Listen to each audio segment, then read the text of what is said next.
Ada seorang cowok umur 25 tahun. Kita sebut aja namanya Dandi ya. Oke. Dia ini kerja di pabrik. Yang tadinya tuh Dandi masuk di sana fresh graduate, tapi karena dia hard worker, nurut banget sama kerjaannya dan gak malas-malasan lah. Cepet banget nih si Dandi ini bisa jadi assistant manager di waktu yang cukup singkat.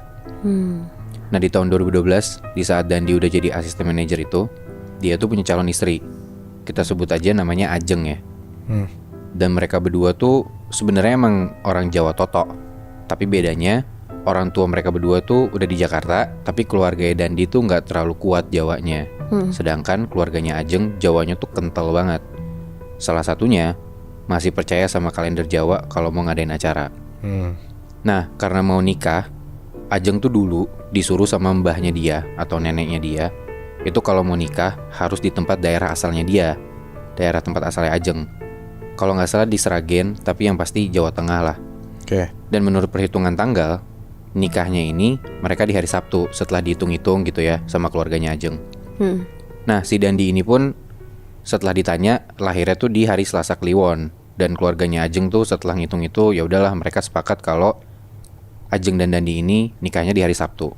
Akhirnya Ajeng dan keluarganya pun keluarga Dandi itu berangkat duluan di hari Sabtu seminggu sebelumnya.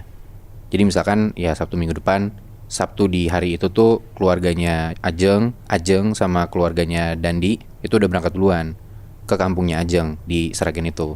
Sedangkan Dandi, dia bilang dia gak bisa cuti terlalu lama, dia baru bisa berangkat itu di hari Senin malam. Karena dia gak bisa cuti seminggu full, jadi sebelum dia cuti at least ada kerjaan yang diberesin dulu lah, baru habis itu dia cuti, jadi juga cutinya gak keganggu. Nah jadi dia balik dari pabrik tuh sore, langsung berangkat malamnya di hari Senin itu. Padahal bokapnya Ajeng tuh udah nyuruh buat bilang ke Dandi berangkatnya tuh sebelum hari Senin aja. Kenapa kata Ajeng? Terus bokapnya Ajeng bilang udah dikasih tahu aja. Bokapnya Dandi pun udah bilang harusnya jangan berangkat hari Senin malam itu, dari hari Minggu malam aja berangkatnya, karena besokannya itu di hari Senin itu udah masuk Selasa Kliwon. Jadi setahu gue Nat, Moy, di tanggalan Jawa satu hari itu dihitungnya dari malam sebelumnya. Jadi misalkan hari Senin nih, setelah asar atau maghrib itu udah masuk hari Selasa.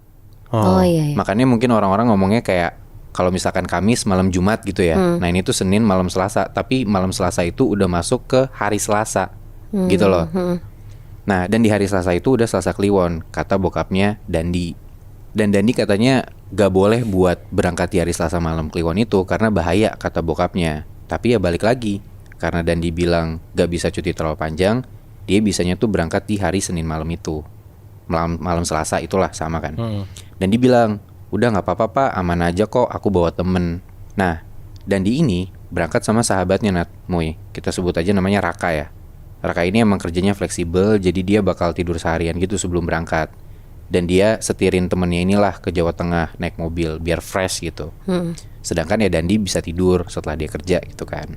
Udah tuh singkat cerita, mereka berangkat sekitar jam 7-an malam. Mereka jalan dari Jakarta menuju ke Jawa Tengah itu.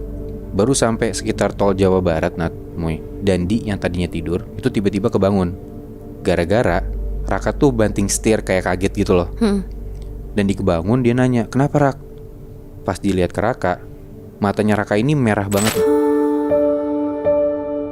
Habis lu cerita tentang Selasa Kliwon, Bi, gue ada cerita juga. Tapi cerita ini terjadi di Jumat Kliwon. Nah banyak orang yang percaya kalau misalnya malam Jumat Kliwon tuh menjadi malam yang paling sakral lah, karena katanya makhluk halus tuh keluar banyak, terus bersinggungan sama alam manusia tuh juga tipis banget gitu loh waktunya. Terus juga katanya banyak orang yang bilang kalau misalnya malam Jumat Kliwon tuh jadi kayak waktu dimana kekuatan gaib tuh kuat banget. Makanya lah banyak yang kayak ngelakuin ritual segala macem, dan itu terjadi di malam Jumat Kliwon. Akhirnya orang-orang percaya kalau misalnya mau ngelakuin sesuatu yang berbau mistis, itu dilakuin di malam Jumat Kliwon. Bahkan sampai ada filmnya gitu loh. Jadi kayak semua orang pun juga tahu kalau misalnya tuh ini malam yang angker gitu, malam yang mistis. Setuju. Nah banyak banget kejadian-kejadian mistis yang terjadi di malam Jumat Kliwon, apalagi di Pulau Jawa, karena kan itu tanggalan Jawa anyway kan. Nah gue bakal ceritain tentang salah satu cerita yang gue dapat tentang kejadian mistis di malam Jumat Kliwon. Jadi ada di desa, salah satu di daerah Jawa Tengah gitu.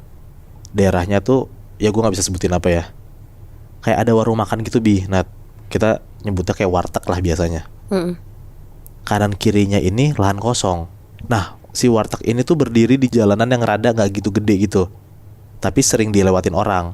Tapi bukannya jalan raya gitu, bukan. Oke. Jalanannya kayak biasa, kayak ada yang diaspal, ada yang enggak. Dan di seberang warteg itu ada kayak kuburan. Tapi kuburannya gak gede, kayak cuman 20-30 makam gitu lah. Kayak cuman warga-warga sana aja nih makamian di sana. Nah, warung ini buka 24 jam, kecuali Kamis malam sampai Jumat dini hari. Jadi kayak di waktu itu warung itu tutup jam 11 malam sampai jam 4 pagi. Jumat paginya subuh baru buka lagi. Kali ini gue mau ceritain tentang hari yang berhubungan sama hari Rebo Wekasan. Jadi kalau kalian belum tahu, Rebo Wekasan tuh dalam tanggalan Jawa adalah hari Rabu terakhir di bulan Safar. Nah, bulan Safar itu adalah bulan kedua dalam penanggalan tahun Hijriah Islam. Rebo Wekasan. Betul. Oke. Tapi kalau di tanggalan nggak ada Rebo Wekasan, tulisannya nggak ada, Nat? Nggak ada, Muy. Oh. Nah, jadi ini tuh kejadiannya tahun 2010. Berarti pas tahun 2010, Rebo Wekasan tuh ada di awal Februari. Jadi ada satu pasangan suami istri. Mereka pasangan muda yang baru nikah dan mutusin untuk pindah ke Jogja karena suaminya harus pindah kerja ke sana. Suami istri ini namanya Yadi sama Indah. Kira-kira umur mereka tuh 26 tahun. Karena mereka juga masih merintis, jadi mereka tuh nyari rumah yang bisa disewa dengan harga murah. Jadi dapatlah rumah tua apa adanya yang masih layak ditempatin. Rumahnya tingkat 2 lantai, dan kamar tidur yang ditempatin mereka tuh di bawah deket ruang TV. Seminggu pertama mereka beresin rumah dulu nih, karena ada yang harus diganti furniturnya. Terus plafon juga ada yang bocor-bocor, jadi harus benerin. Setelah beres 1 minggu itu, akhirnya mereka bisa dengan nyaman nempatin rumah itu. Tempat kerja Yadi juga gak jauh dari rumah yang mereka sewa. Hari Senin Yadi mulai kerja dari jam 8 sampai 5 sore. Indah emang sengaja gak kerja selama pindah ke Jogja, karena dia mau jadi ibu rumah tangga aja. Sekalian mau explore Jogja dulu, karena baru pindah ke sana kan mereka. Selama nunggu Yadi kerja, Indah tuh jalan-jalan keliling Jogja sendirian. Dia kulineran, nyari tempat-tempat yang menurut dia bisa kunjungin selama nunggu Yadi kerja. Sekitar jam 4 sore dia baru pulang ke rumah, biar bisa pas sama jam pulangnya di kantor. Singkat cerita, besokannya hari Selasa, Indah mutusin untuk ke Taman Sari Jogja sendirian. Karena dia penasaran dan belum pernah kesana, jadi dia tuh wisata sendirian. Sepulang dari sana, kira-kira jam 5 sore sampai rumah, Indah langsung mandi dan ganti baju. Gak lama, Yadi tuh pulang. Terus pas Yadi pulang, gak tahu kenapa Indah tuh ngajakin Yadi mau keliling-keliling naik mobil buat lihat-lihat pemandangan. Karena Yadi juga kasihan, takut mikir Indah kesepian. Jadi sekitar jam 7 malam mereka keliling-keliling lah naik mobil berdua. Indah di situ seneng banget dan Yadi juga puas ngeliat Indah sesenang itu. Sekitar jam 11 malam mereka baru pulang nih ke rumah. Mereka berdua bersih-bersih.